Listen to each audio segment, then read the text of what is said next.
Bukas na umaga, babangga sa buwan ng isang SpaceX rocket. Narito ang mahahalagang detalye.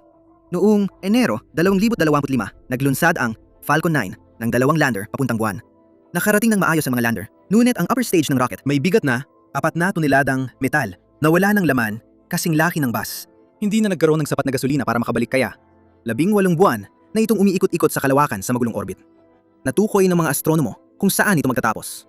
Bukas, alas 6:35 ng umaga, mababangga ito sa buwan sa bilis na 5,400 milya bawat oras. Pero ang tanong ay, Makikita kaya natin ito? malamang oo, dahil tatama ito malapit sa gilid ng buwan na nakikita natin.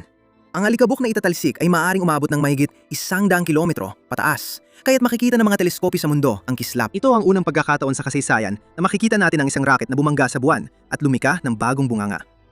Pagkatapos ng banggaan, magpo-post ako ng update para ipakita sa inyo ang pinakamagagandang kuha ng pagbuo ng bunganga. Kaya siguraduhin nakasubscribe kayo para hindi ninyo ito mapalampas.